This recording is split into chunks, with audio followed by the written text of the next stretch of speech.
Êxodo.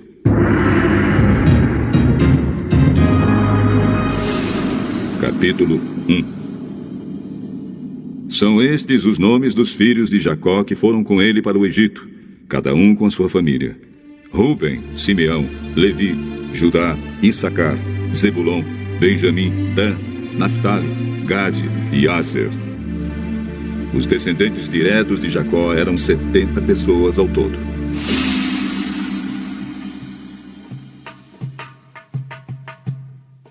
José, o outro filho, já estava no Egito. Mais tarde, José e todos os seus irmãos morreram, e também todos os outros daquela geração. Mas os descendentes de Jacó, os israelitas, tiveram muitos filhos e aumentaram tanto que se tornaram poderosos. E eles se espalharam por todo o Egito. Depois, o Egito teve um novo rei que não sabia nada a respeito de José. Ele disse ao seu povo: Vejam, o povo de Israel é forte e está aumentando mais depressa do que nós. Em caso de guerra, eles poderiam se unir com os nossos inimigos, lutariam contra nós e sairiam do país. Precisamos achar um jeito de não deixar que eles se tornem ainda mais numerosos. Por isso, os egípcios puseram feitores para maltratar os israelitas com trabalhos pesados. E assim os israelitas construíram as cidades de Pitom e Ramsés, onde o rei do Egito guardava as colheitas de cereais. Porém, quanto mais os egípcios maltratavam os israelitas, tanto mais eles aumentavam. Os egípcios ficaram com medo deles e os tornaram escravos, tratando-os com brutalidade.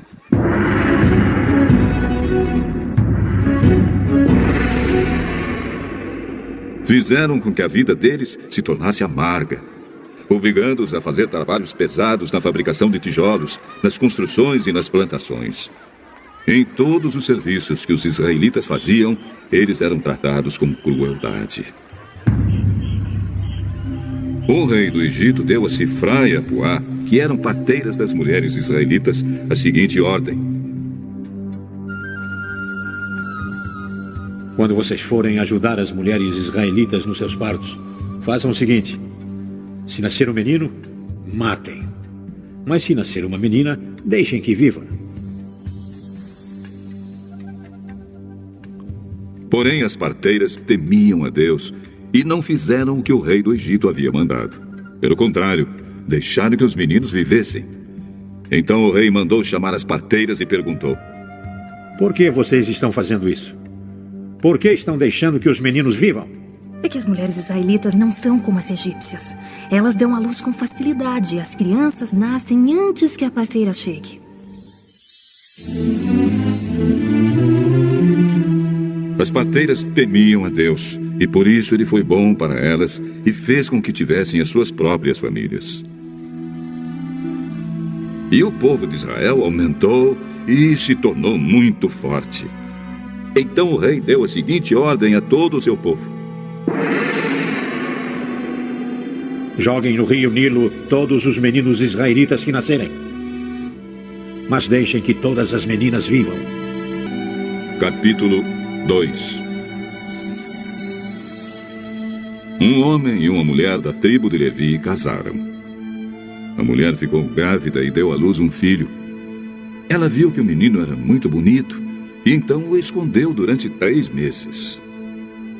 Como não podia escondê-lo por mais tempo, ela pegou uma cesta de junco, tapou os buracos com betume e piche, pôs nela o menino e deixou a cesta entre os juncos, na beira do rio. A irmã do menino ficou de longe para ver o que ia acontecer com ele. A filha do rei do Egito foi até o rio e estava tomando banho enquanto as suas empregadas passeavam ali pela margem. De repente, ela viu a cesta no meio da moita de juncos e mandou que uma das suas escravas fosse buscá-la. A princesa abriu a cesta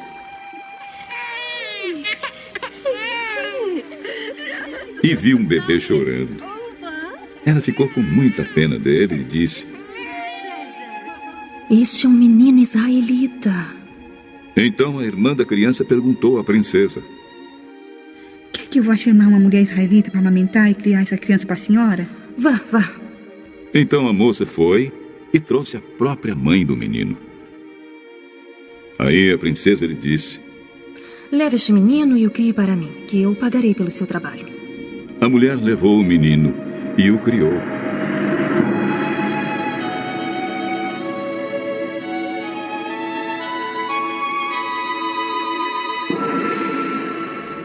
Quando ele já estava grande, ela o levou à filha do rei, que o adotou como filho. Ela pôs nele o nome de Moisés e disse: Eu o tirei da água.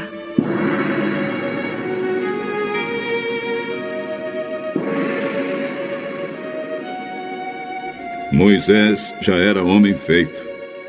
Um dia ele saiu para visitar o seu povo e viu como os israelitas eram obrigados a fazer trabalhos pesados. Viu também um egípcio batendo no israelita, um patrício seu. Moisés olhou para os lados e, vendo que não havia ninguém ali, matou o egípcio.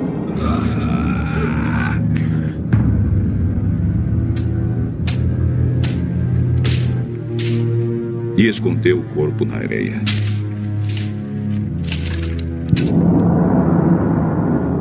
No dia seguinte voltou e viu 2 israelitas brigando. Então perguntou ao que maltratava o outro: Por que você está batendo no seu patrício? Quem pôs você como nosso chefe ou nosso juiz? Você está querendo me matar? Como matou o egípcio? Então Moisés ficou com medo e pensou: já descobriram o que eu fiz. Quando o rei do Egito soube do que Moisés havia feito, quis matá-lo. Porém ele fugiu e foi morar na terra de Midian. Jetro, o sacerdote de Midian, tinha 7 filhas. Certo dia, quando Moisés estava sentado perto de um poço, elas vieram tirar água e encheram os bebedouros para dar de beber às ovelhas e às cabras do seu pai. Então chegaram alguns pastores e começaram a enxotar as moças dali.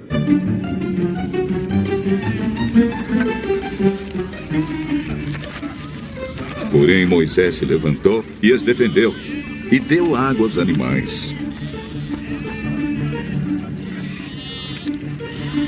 Quando elas voltaram ao lugar onde seu pai estava, ele perguntou: Por que é que vocês voltaram tão cedo hoje?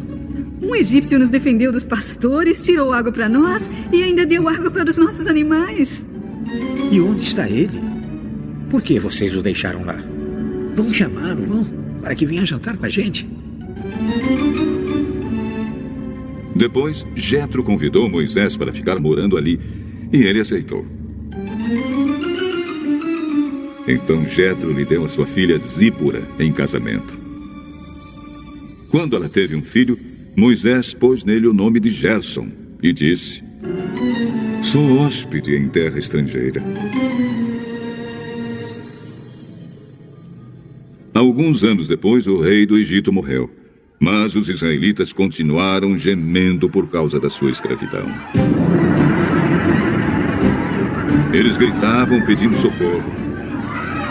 E os seus pedidos chegaram até Deus. Deus ouviu os gemidos deles e lembrou da aliança que havia feito com Abraão, com Isaque e com Jacó. Deus viu a escravidão dos israelitas e ficou preocupado com eles. Capítulo 3.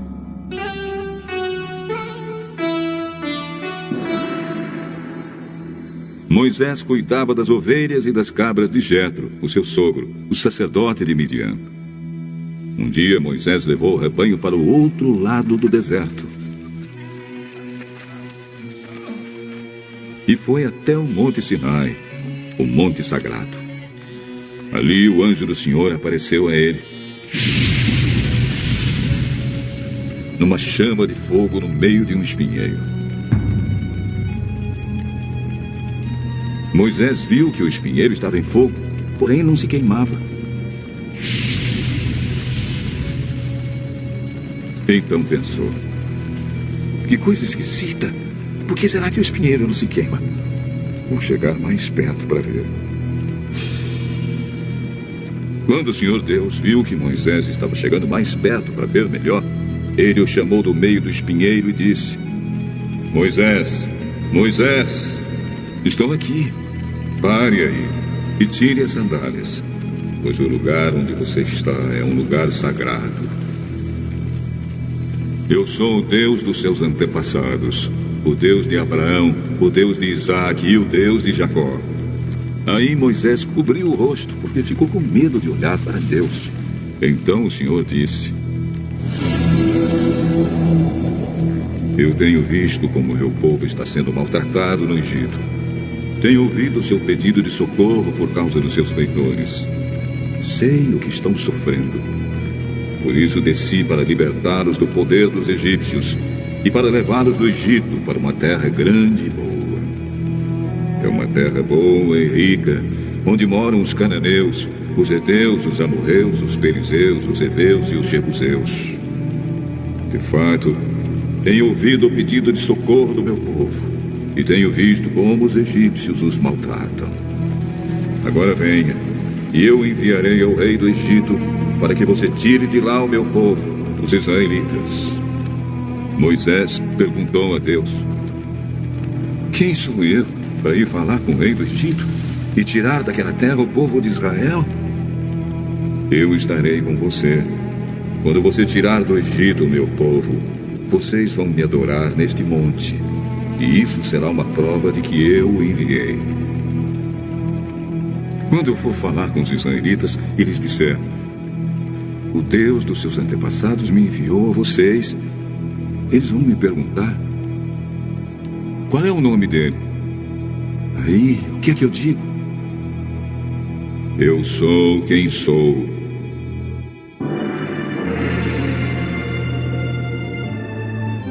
Você dirá o seguinte: Eu sou, me enviou a vocês. O Senhor, o Deus dos seus antepassados, o Deus de Abraão, o Deus de Isaque e o Deus de Jacó, me enviou a vocês. Este é o seu nome para sempre, e assim ele será lembrado por vocês em todos os tempos. Vá, reúna os líderes do povo de Israel e diga que eu, o Senhor, o Deus dos seus antepassados, o Deus de Abraão, o Deus de Isaque e o Deus de Jacó, apareci a você e ordenei que eles dissessem: Tenho visto a sua situação e sei o que os egípcios estão fazendo com vocês. Eu resolvi tirá-los do Egito, onde estão sendo maltratados, e vou levá-los para uma terra boa e rica, a terra dos cananeus, dos heteus, dos amorreus, dos perizeus, dos heveus e dos jebuseus. O meu povo ouvirá o que você vai dizer. Depois você e os líderes do povo de Israel irão falar com o rei do Egito. Digam a ele: O Senhor, o Deus dos hebreus, apareceu a nós. Agora, deixe-nos ir para o deserto, a uma distância de 3 dias de viagem, para oferecer sacrifícios ao Senhor, nosso Deus. Eu sei que se o rei do Egito não for obrigado, ele não deixará vocês irem embora. Por isso eu vou usar o meu poder e fazer coisas terríveis para castigar os egípcios.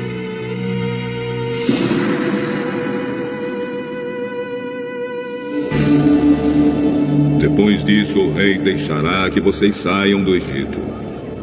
Eu farei com que os egípcios respeitem vocês. E quando vocês saírem, não irão de mãos vazias. Cada mulher israelita deverá pedir às mulheres egípcias que estiverem morando na casa dela, ou que sejam suas vizinhas, que lhe deem objetos de prata e de ouro, e roupas com que vocês vestirão os seus filhos e as suas filhas. E assim vocês tomarão as riquezas dos egípcios. Capítulo 4. Aí Moisés respondeu a Deus, o Senhor: Mas os israelitas não vão acreditar em mim, nem vão dar atenção ao que eu falar, e vão dizer que o Senhor não me apareceu. O que é isso que você tem na mão? Um bastão. Jogue-o no chão. Ele jogou. E o bastão virou uma cobra, e Moisés fugiu dela. Aí o Senhor ordenou a Moisés: estenda a mão e pegue a cobra pelo rabo. Moisés estendeu a mão e pegou a cobra pelo rabo. E de novo ela virou um bastão na mão dele. Faça isso para provar aos israelitas que o Senhor, o Deus dos seus antepassados, o Deus de Abraão, o Deus de Isaque e o Deus de Jacó, apareceu a você. Agora põe a mão no peito. Moisés obedeceu. E quando tirou a mão do peito, ela estava leprosa, branca como a neve. Põe outra vez a mão no peito. Ele pôs a mão no peito novamente. E quando a tirou, ela estava tão boa como o resto do corpo. Então o Senhor lhe disse: se com o primeiro milagre os israelitas não acreditarem em você e não se convencerem, então com o segundo vão acreditar. Mas se com esses 2 milagres ainda não crerem e não quiserem ouvir o que você disser, tire água do rio Nilo e derrame no chão, e ela virará sangue. Oh, Senhor, eu nunca tive facilidade para falar, nem antes nem agora, depois que começaste a falar comigo. Quando começo a falar, eu sempre me atrapalho.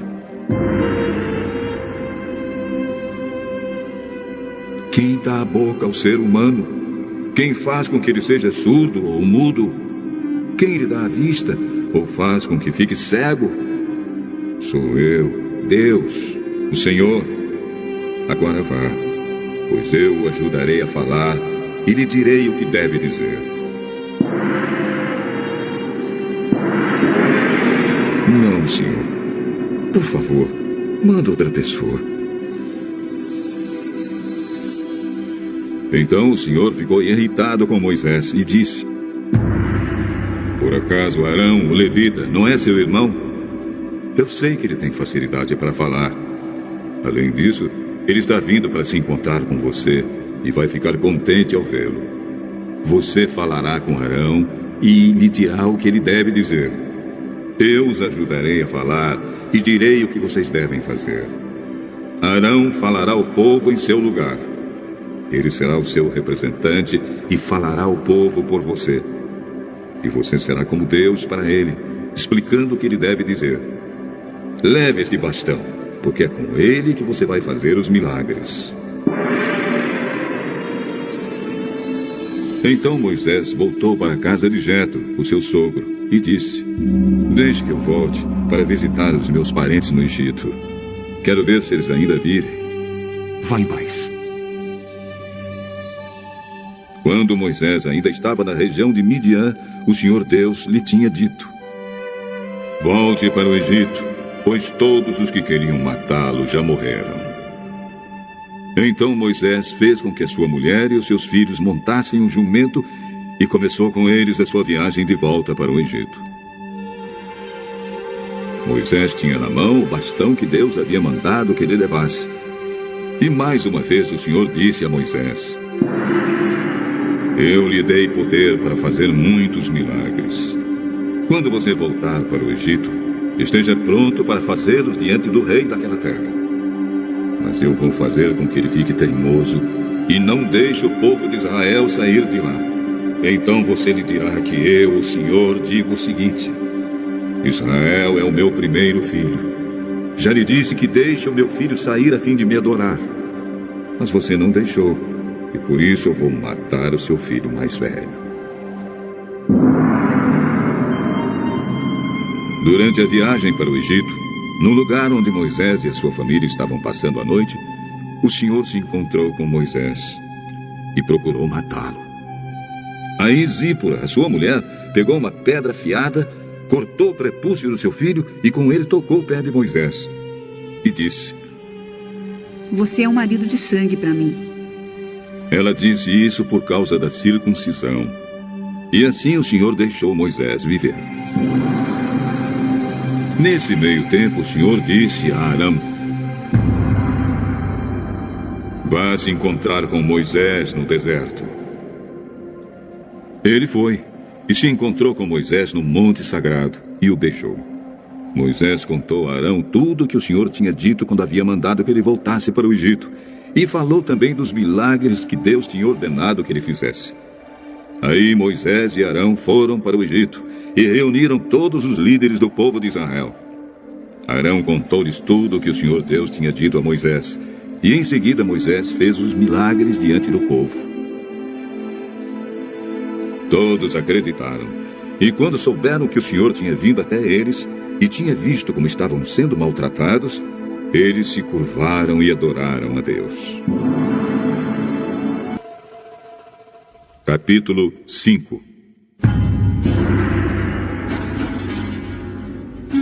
Depois Moisés e Arão foram falar com o rei do Egito e disseram: O Senhor, o Deus do povo de Israel, disse: Deixe que o meu povo vá ao deserto a fim de fazer ali uma festa em minha honra. Quem é o Senhor? Por que devo ouvi-lo e deixar que o povo de Israel vá ao deserto? Eu não conheço o Senhor e não vou deixar que os israelitas saiam daqui. O Deus dos Hebreus veio falar conosco. Por isso, deixe-nos viajar 3 dias pelo deserto, a fim de oferecermos sacrifícios ao Senhor, nosso Deus. Se não formos, Ele nos matará com doenças e na guerra. Por que vocês estão atrapalhando o trabalho do povo? Façam com que aqueles escravos voltem ao trabalho. Agora que há tantos israelitas no país, vocês querem que eles deixem de trabalhar? Naquele mesmo dia, o rei deu aos feitores e aos chefes de turmas a seguinte ordem: Daqui em diante, vocês não vão mais dar palha ao povo para fazer tijolos. Que eles mesmos ajuntem a palha. Mas vocês exijam que eles façam a mesma quantidade de tijolos, nem um tijolo a menos. São os preguiçosos. E é por isso que gritam: Vamos oferecer sacrifícios ao nosso Deus. Façam os israelitas trabalharem mais duro ainda e os mantenham ocupados, a fim de que não tenham tempo de ouvir mentiras. Então os feitores e os chefes de turmas saíram e foram dizer ao povo o seguinte: O rei disse que não vai mais fornecer palha a vocês. Ele manda que vocês vão ajuntar palha onde puderem achar, mas terão de continuar fazendo a mesma quantidade de tijolos. Por isso o povo se espalhou por toda a terra do Egito, ajuntando a palha que sobrava das colheitas. Os feitores forçavam os israelitas a fazer todos os dias a mesma quantidade de tijolos que costumavam fazer quando recebiam palha. Os feitores batiam nos israelitas chefes de turmas que haviam sido encarregados do trabalho e perguntavam: Por que vocês não estão fazendo a mesma quantidade de tijolos que vocês faziam antes? Então os israelitas chefes de turmas foram se queixar ao rei: Por que é que o senhor nos trata assim, nós que somos seus empregados? Agora, não nos dão mais palha, mas exigem que continuemos fazendo tijolos. Além disso, batem em nós. No entanto, os seus feitores é que são os culpados. Vocês são os preguiçosos e não querem trabalhar. É por isso que estão me pedindo que os deixe ir oferecer sacrifícios a Deus, o Senhor. Volte ao trabalho. Vocês não receberão palha, mas terão de fazer a mesma quantidade de tijolos. Os israelitas chefes de turmas viram que estavam numa situação difícil quando lhes foi dito que fizessem todos os dias a mesma quantidade de tijolos que faziam antes. Depois de falarem com o rei, eles se encontraram com Moisés e Arão, que os estavam esperando, e lhes disseram: O Senhor Deus está vendo o que vocês estão fazendo e os castigará.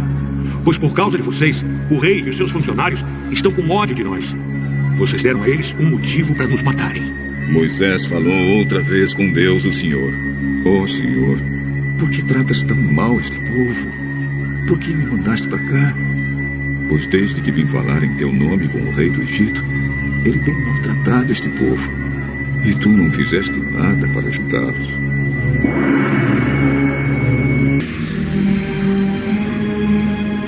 Capítulo 6.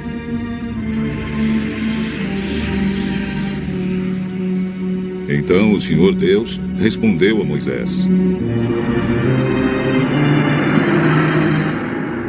Agora você verá o que vou fazer com o rei do Egito. Eu vou obrigar a deixar que o meu povo vá embora. Sim, eu o forçarei a expulsar os israelitas do seu país. Eu sou o Senhor. Eu apareci a Abraão, a Isaque e a Jacó como Deus Todo-Poderoso. Porém, não deixei que me conhecessem pelo meu nome de Senhor. Fiz uma aliança com eles e prometi dar-lhes a terra de Canaã, onde tinham vivido como estrangeiros. Agora, eu ouvi os gemidos dos israelitas, que estão sendo escravizados pelos egípcios, e lembrei da aliança que fiz com eles. Portanto, diga aos israelitas o seguinte: eu sou o Senhor, vou livrá-los da escravidão do Egito. Estenderei o braço poderoso para fazer cair sobre os egípcios um castigo horrível e salvarei vocês. Farei com que vocês sejam meu povo e eu serei o seu Deus. Vocês ficarão sabendo que eu sou o Senhor, seu Deus, o Deus que os vai livrar da escravidão no Egito. Eu os levarei para a terra que jurei que daria a Abraão, a Isaque e a Jacó. E eu darei essa terra para ser propriedade de vocês. Eu sou o Senhor.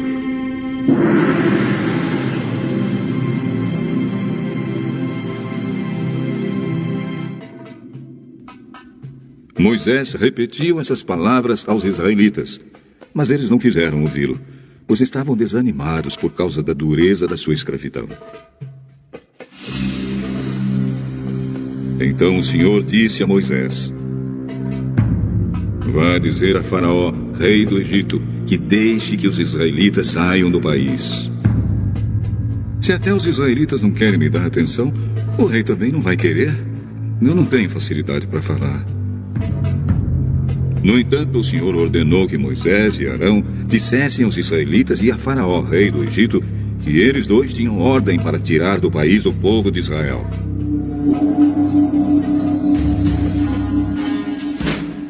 Esta é a lista dos grupos de famílias dos antepassados de Moisés e Arão.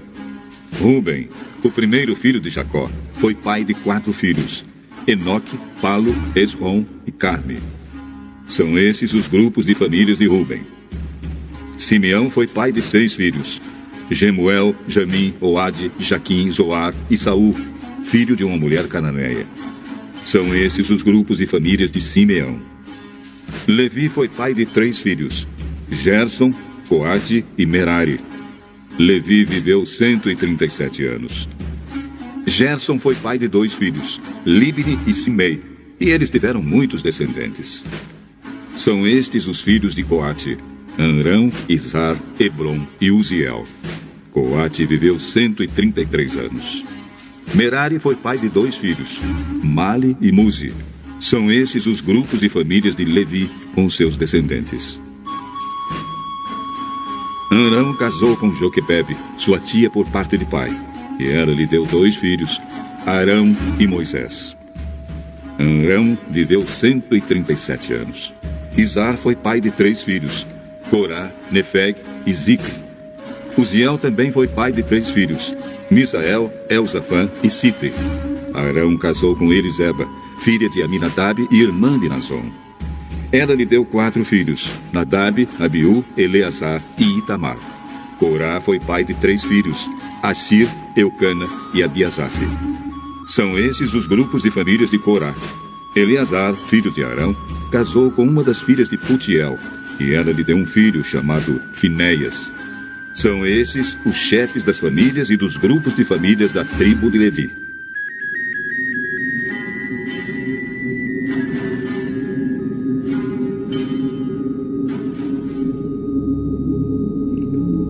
Arão e Moisés foram os que receberam do Senhor Deus esta ordem: tirem do Egito as tribos de Israel. Foram eles que falaram com Faraó, rei do Egito, a fim de tirar de lá os israelitas. Quando o Senhor falou com Moisés no Egito, ele disse: eu sou o Senhor. Diga a Faraó, rei do Egito, tudo o que vou dizer a você. Oh, Senhor, eu não tenho facilidade para falar. Como é que o rei vai me ouvir? Leitura complementar. Patriarcas e Profetas, capítulo 22. Moisés. O povo do Egito, a fim de suprir-se de alimento durante a fome, vendera à coroa seu gado e terras, e finalmente prendera-se à servidão perpétua. José proveu sabiamente o seu livramento, permitiu-lhes que se tornassem arrendatários reais, conservando as terras do rei, e pagando um tributo anual de 1/5 dos produtos de seu trabalho. Mas os filhos de Jacó não estavam na necessidade de adotar essas condições. Por causa do serviço que José prestara à nação egípcia, não somente lhes foi concedida uma parte do país como morada, mas estiveram isentos de imposto e foram liberalmente supridos de alimento enquanto perdurou a fome. O rei publicamente reconhecia que fora pela misericordiosa interferência do Deus de José que o Egito gozava abundância, enquanto outras nações estavam a perecer de fome. Via também que a administração de José havia enriquecido grandemente o reino, e sua gratidão cercou a família de Jacó do favor real. Mas, passando-se o tempo, o grande homem a quem o Egito tanto devia e a geração abençoada pelos seus labores desceram ao túmulo. E levantou-se um novo rei sobre o Egito, que não conhecera a José. Êxodo capítulo 1 e capítulo 2, versos 1 a 10. Não que ignorasse os serviços de José à nação, mas não desejava reconhecê-los, e quanto possível, queria sepultá-lo no ouvido. Eis que o povo dos filhos de Israel é muito e mais poderoso do que nós. Eia, usamos sabiamente para com ele, para que não se multiplique e aconteça que, vindo guerra, ele também se ajunte com os nossos inimigos e peleje contra nós e suba da terra. Os israelitas já se haviam tornado muito numerosos, frutificaram e aumentaram muito e multiplicaram-se, e foram fortalecidos grandemente, de maneira que a terra se encheu deles. Sob o cuidado amparador de José e o favor do rei que então governava, tinham-se eles espalhado rapidamente pelo país. Mas haviam se conservado como uma raça distinta, nada tendo em comum com os egípcios, nos costumes ou na religião, e seu número crescente excitava agora os temores do rei e de seu povo. Não acontecesse, em caso de guerra, se unissem eles com os inimigos do Egito. Contudo, a prudência vedava o seu banimento do país. Muitos deles eram hábeis e inteligentes operários e contribuíam grandemente para a riqueza da nação. O rei necessitava de tais trabalhadores para a ereção de seus magnificentes palácios e templos.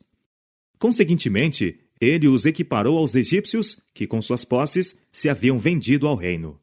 Logo foram postos sobre eles maiorais de tarefas e tornou-se completa sua escravidão.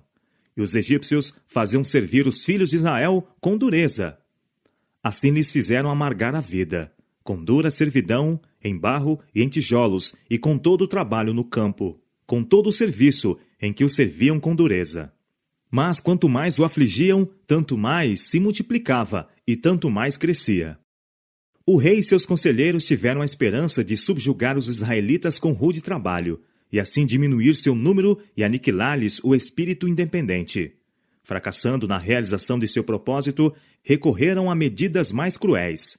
Foram expedidas ordens às mulheres cujo emprego lhes dava oportunidade para executar o mandado, a fim de destruírem as crianças hebreias do sexo masculino ao nascerem. Satanás foi um instigador disto. Sabia que um libertador deveria levantar-se entre os israelitas, e levando o rei a destruir seus filhos, esperava frustrar o propósito divino. As mulheres, porém, temiam a Deus e não ousavam executar o cruel mandado. O Senhor aprovou o procedimento delas e prosperou-as. O rei, irado pelo fracasso de seu desígnio, tornou a ordem mais insistente e ampla, a dar caça e a matar as suas vítimas indefesas. Então ordenou Faraó a todo o seu povo, dizendo: A todos os filhos que nascerem lançareis no rio, mas a todas as filhas guardareis com vida. Enquanto este decreto estava em pleno vigor, um filho foi nascido a Anrão e Joquebede, israelitas devotos da tribo de Levi. A criança era um menino formoso, e os pais, crendo que o tempo do libertamento de Israel se estava aproximando e que Deus levantaria um libertador para seu povo, resolveram que seu filhinho não fosse sacrificado. A fé em Deus fortaleceu seu coração, e não temeram o mandamento do rei. Hebreus capítulo 11, verso 23. A mãe conseguiu esconder a criança durante 3 meses. Então, achando que não mais a poderia conservar sem perigo, preparou uma pequena arca de junco, tornando-a impermeável por meio de betume e pés. E pondo nela a criança, colocou-a entre os juncos à margem do rio. Não ousou ficar para vigiá-la, com receio de que a vida da criança e a sua própria vida se perdessem. Mas sua irmã, Miriam, deteve-se perto, aparentemente indiferente, mas observando ansiosa para ver o que seria de seu irmãozinho. E havia outros vigias. As orações fervorosas da mãe haviam confiado seu filho ao cuidado de Deus. E anjos invisíveis pairavam sobre o seu humilde lugar de descanso. Os anjos encaminharam a filha de Faraó para ali. Sua curiosidade foi provocada pela pequena cesta, e ao olhar para a linda criança que dentro estava, leu a história num relance. As lágrimas do bebê despertaram-lhe a compaixão, e suas simpatias se estenderam à mãe desconhecida que recorrera a tal meio para preservar a vida de seu precioso pequerrucho. Resolveu que ele deveria ser salvo. Ela o adotaria como seu. Miriam estivera a notar secretamente tudo o que se passava. Percebendo que a criança era olhada com ternura, arriscou-se a aproximar-se e disse finalmente: Irei eu chamar uma ama das hebreias que crie este menino para ti? E a permissão foi dada. A irmã correu para a mãe com a feliz nova e, sem demora, voltou com ela à presença da filha de Faraó. Leva este menino e cria-mo. Eu te darei teu salário, disse a princesa. Deus tinha ouvido as orações da mãe. Fora recompensada a sua fé. Com profunda gratidão foi que ela deu início à sua tarefa, agora sem perigos e feliz. Fielmente aproveitou a oportunidade para educar seu filho para Deus. Confiava em que ele fora preservado para alguma grande obra, e sabia que breve deveria ser entregue à sua régia mãe, para ser cercado de influências que tenderiam a desviá-lo de Deus. Tudo isto a tornava mais diligente e cuidadosa em sua instrução do que nas dos demais filhos. Esforçou-se por embeber seu espírito com temor de Deus e com amor à verdade e justiça, e fervorosamente orava para que ele pudesse preservar-se de toda a influência corruptora. Mostrou-lhe a loucura e o pecado da idolatria, e cedo o ensinou a curvar-se e a orar ao Deus vivo, que unicamente poderia ouvi-lo e auxiliá-lo em toda a emergência. Ela conservou consigo o rapaz tanto quanto pôde. Foi, porém, obrigada a entregá-lo quando ele teve aproximadamente 12 anos. Foi levado de sua humilde choupana ao palácio real, para a filha de Faraó, e se tornou seu filho. Contudo, mesmo ali, ele não perdeu as impressões recebidas na infância. As lições aprendidas ao lado de sua mãe não as esquecia. Era um escudo contra o orgulho, a incredulidade e o vício, que medravam por entre os esplendores da corte. De que grande alcance em seus resultados foi a influência daquela mãe hebreia, sendo ela, entretanto, uma exilada e escrava. Toda a vida futura de Moisés, a grande missão que ele cumpriu como chefe de Israel, testificam da importância da obra de uma mãe cristã. Não há outro trabalho que possa igualar a este. Em parte muito grande, a mãe tem nas mãos o destino de seus filhos. Ela trata com mentes e caracteres em desenvolvimento, trabalhando não somente para o tempo, mas para a eternidade.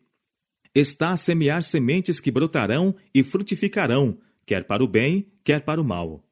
Ela não tem a desenhar formas de belezas na tela, ou esculpi-las no mármore, mas imprimir na alma humana a imagem do divino. Especialmente durante os primeiros anos, recai sobre ela a responsabilidade de formar o caráter de seus filhos.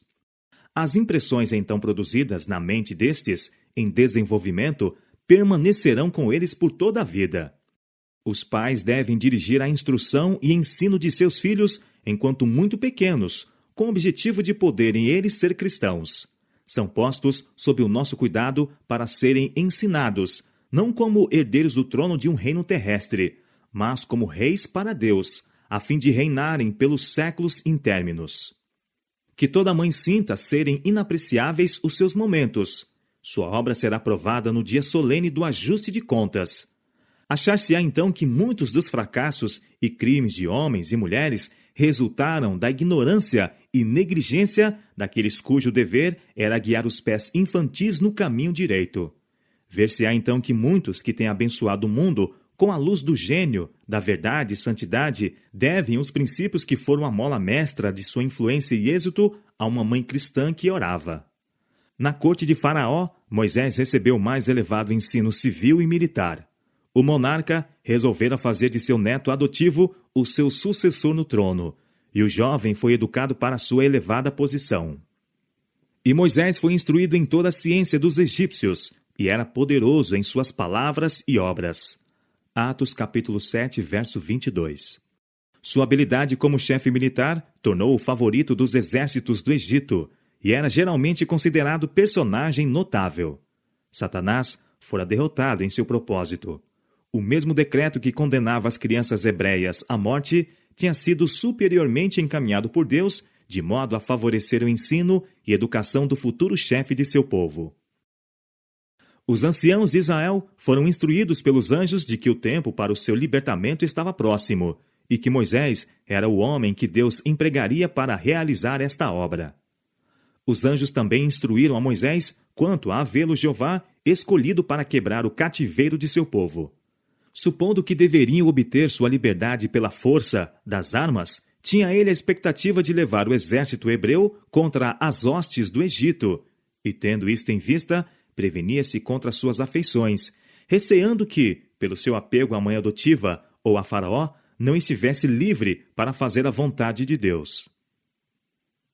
Pelas leis do Egito, todos os que ocupavam o trono dos faraós deviam fazer-se membros da casa sacerdotal. E Moisés, como herdeiro presumível, deveria iniciar-se nos mistérios da religião nacional. Esse dever foi confiado aos sacerdotes. Mas, ao mesmo tempo em que era um estudante ardoroso e incansável, não pôde ser induzido a participar do culto aos deuses. Foi ameaçado com a perda da coroa e advertiu-se-lhe de que seria repudiado pela princesa, caso persistisse em sua adesão à fé hebreia.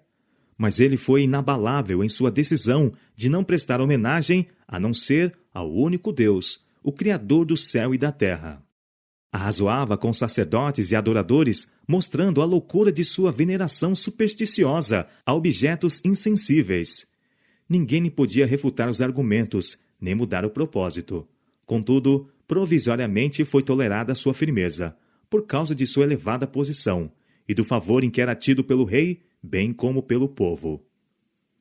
Pela fé, Moisés, sendo já grande, recusou ser chamado filho da filha de Faraó, escolhendo antes ser maltratado com o povo de Deus, do que por um pouco de tempo ter o gozo do pecado, tendo por maiores riquezas o vitupério de Cristo do que os tesouros do Egito, porque tinha em vista a recompensa.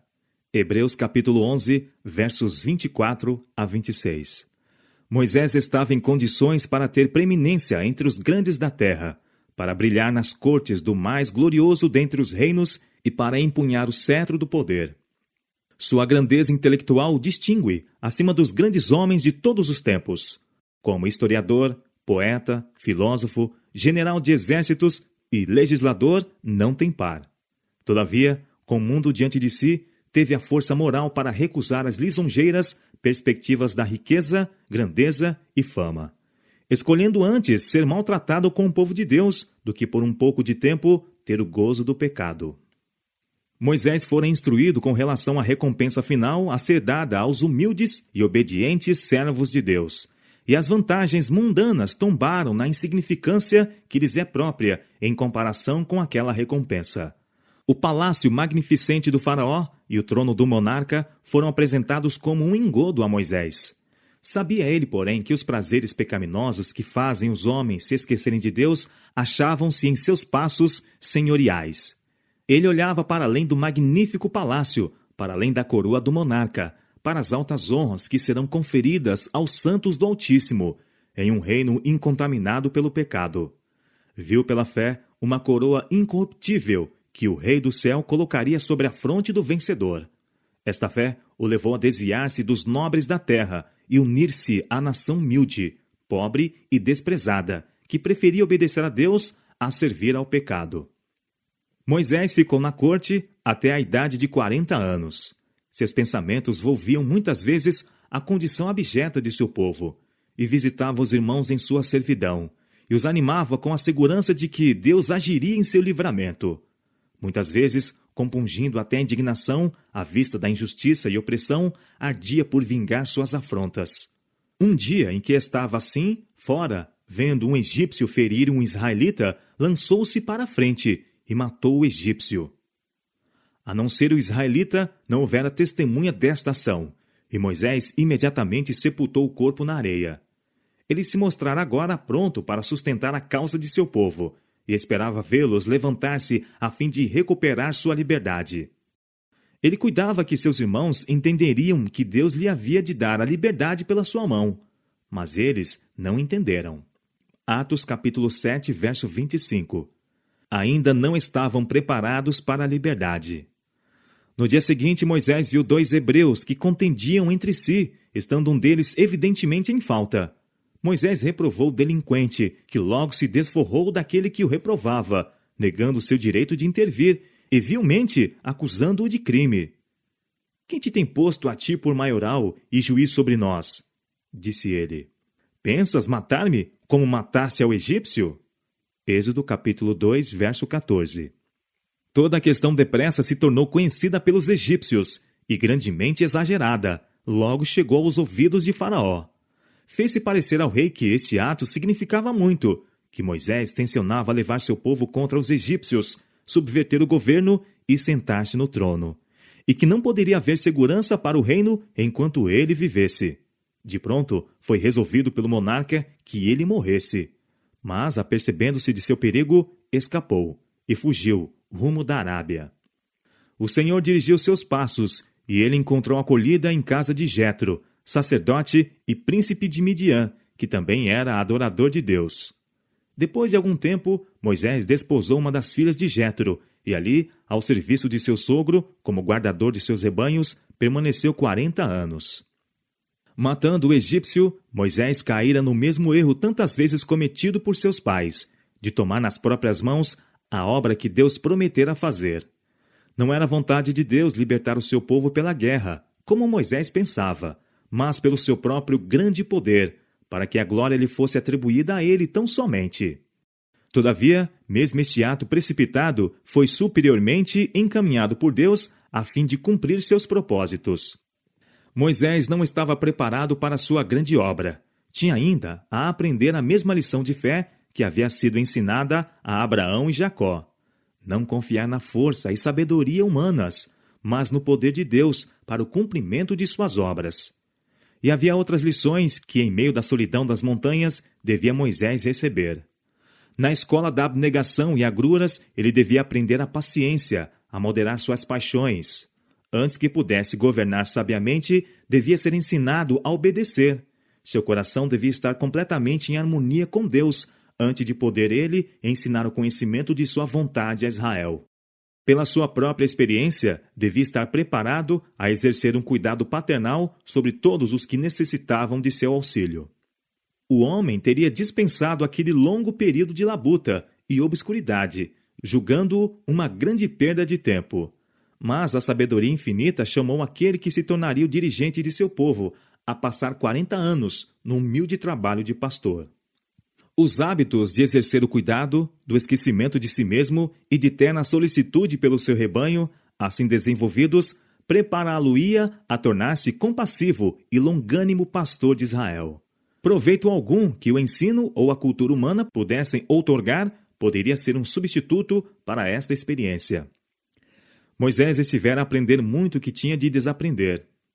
As influências que o haviam cercado no Egito, o amor de sua mãe adotiva, sua própria posição elevada como neto do rei, a dissipação de todos os lados, o requinte, a subtileza e o misticismo de uma religião falsa, o esplendor de um culto idolátrico, a solene grandiosidade da arquitetura e escultura, tudo deixara profundas impressões em sua mente em desenvolvimento, e modelara até certo ponto seus hábitos e caráter.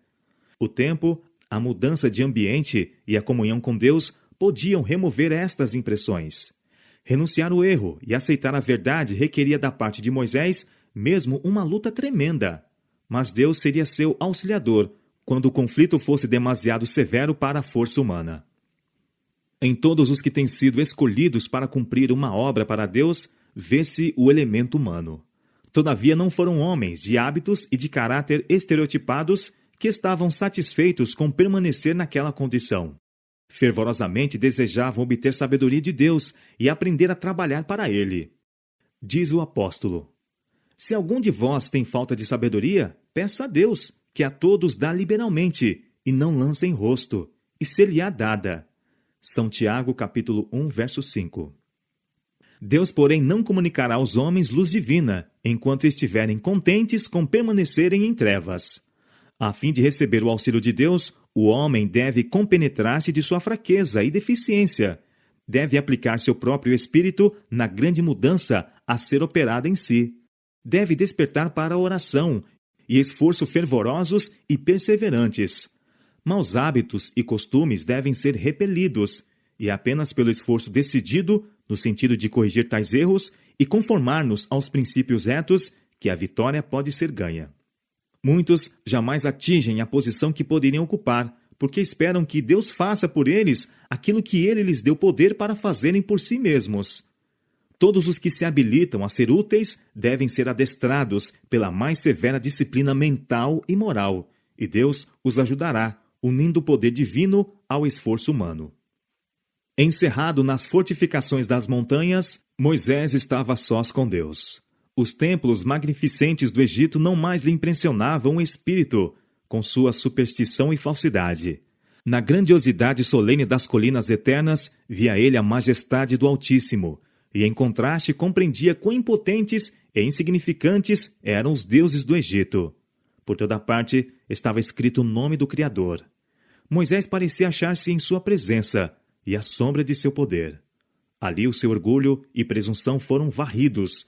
Na simplicidade severa de sua vida no deserto, os resultados do ócio e luxo do Egito desapareceram.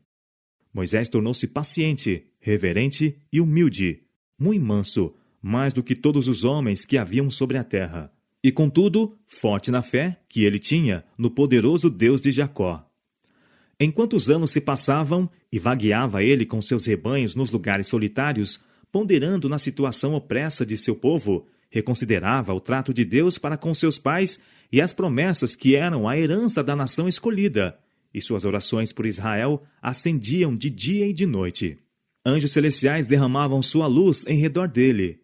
Ali, sob a inspiração do Espírito Santo, escreveu o livro do Gênesis. Os longos anos passados nas solidões do deserto foram ricos de bênçãos, não somente para Moisés e seu povo, mas para o mundo em todos os séculos subsequentes. E aconteceu depois de muitos desses dias, morrendo o rei do Egito, que os filhos de Israel suspiraram por causa da servidão e clamaram. E o seu clamor subiu a Deus por causa da sua servidão. E ouviu Deus o seu gemido, e lembrou-se Deus do seu concerto com Abraão, com Isaque e com Jacó. E atentou Deus para os filhos de Israel, e conheceu-os Deus. Êxodo capítulo 2, versos 23 a 25. Era vindo o tempo para o livramento de Israel. Mas o propósito de Deus devia cumprir-se de maneira a lançar o desdém sobre o orgulho humano. O libertador devia ir como um humilde pastor, apenas com uma vara na mão. Deus, porém, faria daquela vara o símbolo de seu poder. Guiando seus rebanhos um dia perto de Horebe, o monte de Deus, Moisés viu uma sarça em chamas, estando ramos, folhagem e tronco tudo a arder, não parecendo todavia consumir-se. Aproximou-se para ver a maravilhosa cena, quando uma voz da labareda o chamou pelo nome. Com lábios trêmulos, respondeu: Eis-me aqui. Advertiu-se-lhe que não se aproximasse irreverentemente. Tira os teus sapatos de teus pés, porque o lugar em que tu estás é terra santa. Eu sou o Deus de teu pai, o Deus de Abraão, o Deus de Isaque e o Deus de Jacó. Era aquele que, como o anjo do concerto, se revelara aos pais nos séculos passados. E Moisés encobriu seu rosto, porque temeu olhar para Deus. A humildade e a reverência devem caracterizar o comportamento de todos os que vão à presença de Deus. Em nome de Jesus, podemos ir perante Ele com confiança. Não devemos, porém, aproximar-nos dele com uma ousadia presunçosa, como se ele estivesse no mesmo nível que nós outros. Aos que se dirigem ao grande Todo-Poderoso e Santo Deus, que habita na luz inacessível, como se dirigissem a um igual, ou mesmo inferior. Aos que se portam em sua casa, conforme não imaginariam fazer na sala de audiência de um governador terrestre. Tais devem lembrar-se de que se acham à vista daquele a quem serafins adoram, perante quem os anjos velam o rosto. Deus deve ser grandemente reverenciado. Todos os que em verdade se compenetram de sua presença prostrar-se-ão com humildade perante ele, e como Jacó, ao contemplar a visão de Deus, exclamarão: Quão terrível é este lugar! Este não é outro lugar, senão a casa de Deus. Esta é a porta dos céus. Esperando Moisés, com um temor reverente diante de Deus, continuaram as palavras. Tenho visto atentamente a aflição do meu povo, que está no Egito, e tenho ouvido o seu clamor por causa dos seus exatores, porque conheci as suas dores. Portanto, desci para livrá-lo da mão dos egípcios e para fazê-lo subir daquela terra, a uma terra boa e larga, a uma terra que mana leite e mel. Vem agora, pois, e eu te enviarei a Faraó, para que tires o meu povo do Egito. Admirado e aterrorizado com a ordem, Moisés recuou, dizendo: Quem sou eu? Quem vá a Faraó e tire do Egito os filhos de Israel? A resposta foi: Certamente eu serei contigo. Isto te será por sinal de que te enviei. Quando houveres tirado este povo do Egito, servireis a Deus neste monte.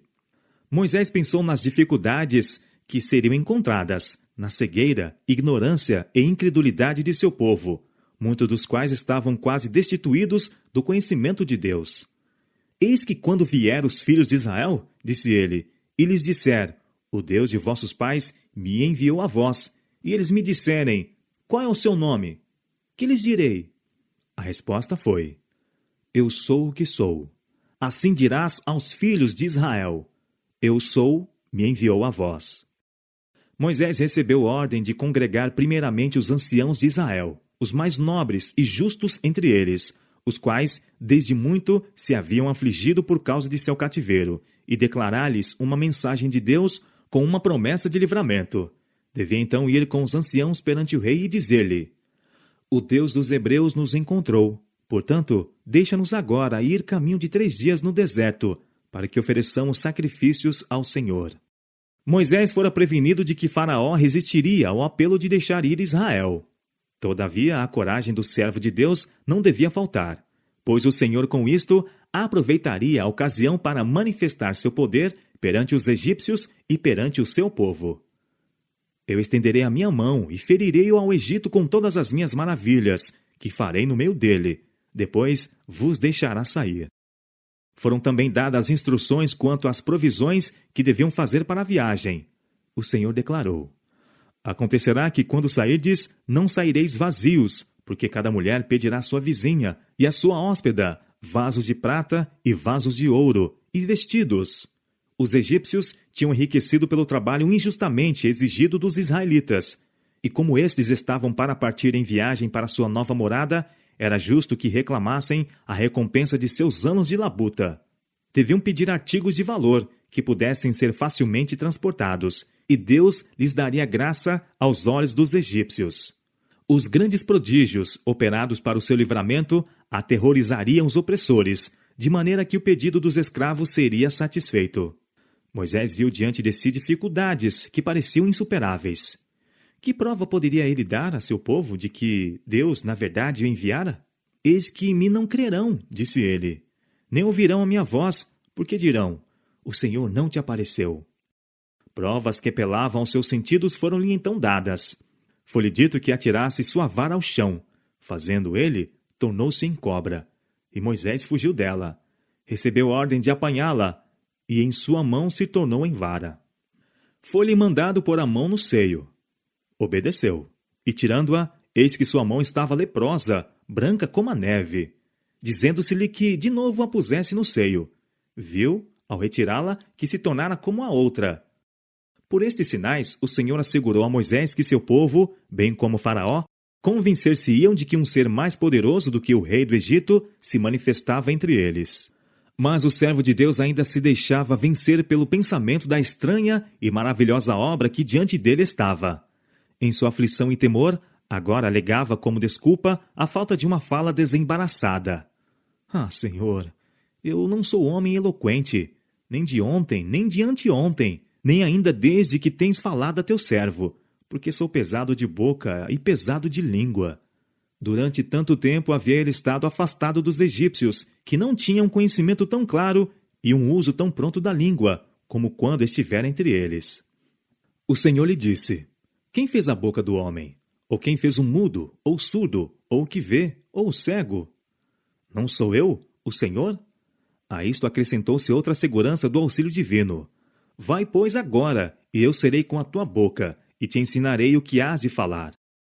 Mas Moisés ainda rogou que fosse escolhida uma pessoa mais competente. Estas recusas, a princípio, procederam da humildade e retraimento, mas depois que o Senhor prometera remover todas as dificuldades e dar-lhe afinal o êxito, qualquer nova recusa e queixa a respeito de sua inaptidão mostravam falta de confiança em Deus. Isto envolvia um receio de que Deus fosse incapaz de habilitá-lo para a grande obra para a qual o chamara, ou de que houvesse ele cometido um erro na escolha do homem. Moisés então foi mandado ir ter com Arão, seu irmão mais velho, que, tendo estado em uso diário da língua dos egípcios, podia falá-la perfeitamente.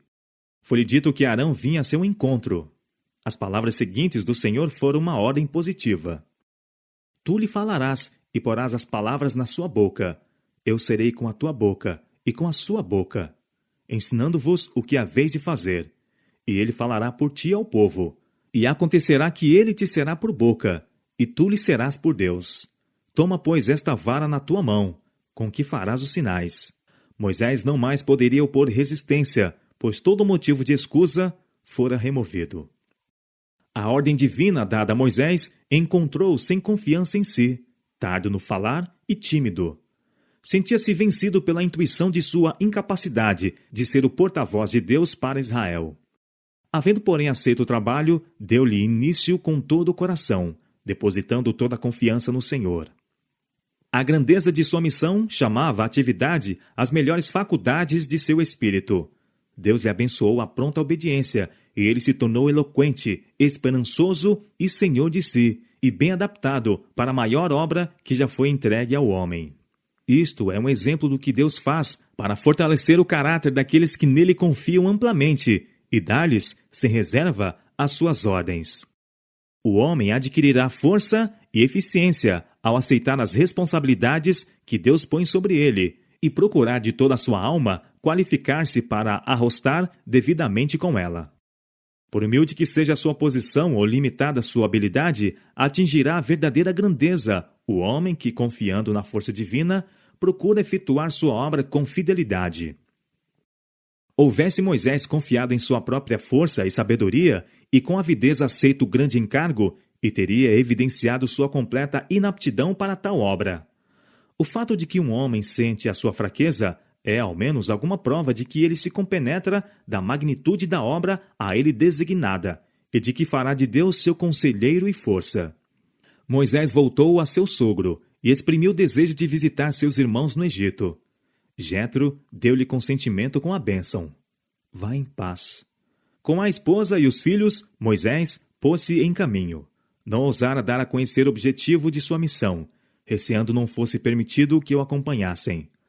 Antes de chegar ao Egito, entretanto, ele mesmo achou melhor, para a segurança deles, mandá-los voltar para casa, em Midian. Um temor secreto de Faraó e dos egípcios, cuja ira se acendera contra ele 40 anos antes, tornara Moisés ainda mais relutante em voltar ao Egito. Mas depois que se dispusera a obedecer à ordem divina, o Senhor lhe revelou que seus inimigos eram mortos. Em caminho, quando vinha de Midian, Moisés recebeu uma advertência assustadora e terrível a respeito do desagrado do Senhor. Um anjo apareceu-lhe de maneira ameaçadora, como se o fosse imediatamente destruir. Explicação alguma se dera. Moisés, porém, lembrou-se de que havia desatendido um dos mandados de Deus. Cedendo à persuasão de sua esposa, negligenciara efetuar o rito da circuncisão em seu filho mais moço. Deixara de satisfazer a condição pela qual seu filho poderia ter direito às bênçãos do concerto de Deus com Israel. E tal negligência por parte do dirigente escolhido de Deus não poderia senão diminuir a força dos preceitos divinos sobre seu povo. Zípora, temendo que seu marido fosse morto, efetuou ela mesma o rito, e o anjo então permitiu a Moisés que prosseguisse com a jornada. Em sua missão junto a Faraó, devia Moisés ser colocado em posição de grande perigo. Sua vida unicamente podia preservar-se pela proteção de santos anjos. Enquanto vivesse, porém, na negligência de um dever conhecido, não estaria livre de perigo, pois que não poderia estar escudado pelos anjos de Deus. No tempo de angústia, precisamente antes da vinda de Cristo, os justos serão preservados pelo ministério de anjos celestiais.